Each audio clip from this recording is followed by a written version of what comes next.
But as we pull through together, we must also propel ourselves forward in the world of tomorrow. And there is no urgent need for acceleration, no more urgent need for acceleration than when it comes to the future of our fragile planet. While much of the world's activity froze during lockdowns and shutdowns, the planet continued to get dangerously hotter. And we see it all around us. From houses evacuated due to the glacier collapse on the Mont Blanc, to fires burning through Oregon, to crops destroyed in Romania by the most severe droughts in decades. But we also saw nature coming back into our lives. We longed for green spaces and clean air, for our mental health and our physical well-being. We know change is needed, and we also know it is possible. The European Green Deal is our blueprint to make that transformation.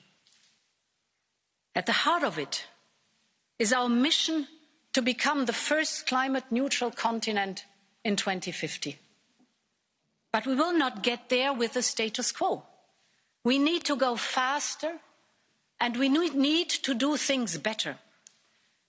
We looked in depth in every sector to see how fast we could go and how to do it in a responsible, evidence-based way.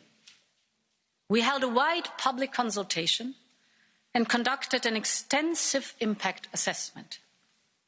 And on this basis, the European Commission is proposing to increase the 2030 targets for emission reduction to at least 55%.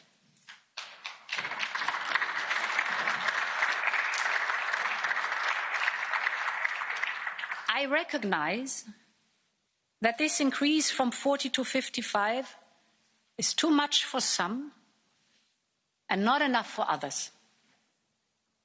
But our impact assessment clearly shows that our economy and industry can manage this, and they want it. Just yesterday, 170 business leaders and investors, from SMEs to some of the world's biggest companies, wrote to me calling on Europe to set a target at least at 55%. Our impact assessment clearly shows that meeting this target would put the European Union firmly on track for climate neutrality by 2050 and for meeting our Paris Agreement obligations. And if others follow our lead, the world will be able to keep warming below 1.5 degrees Celsius.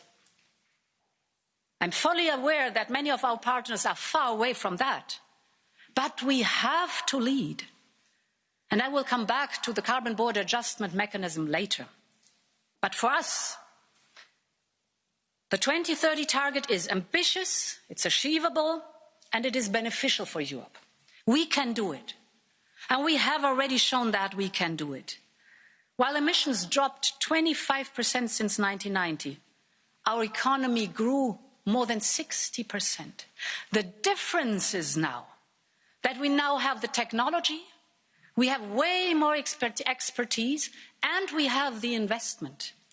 And we are already embarking towards a circular economy with carbon neutral production. We want to be leading in the world on that. We have more young people pushing for change.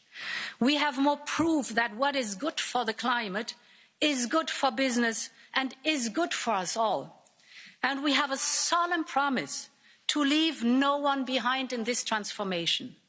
With our Just Transition Fund, we will support the regions that have a bigger and more costly change to make. We have it all. Now it's our responsibility to implement it and to make it happen.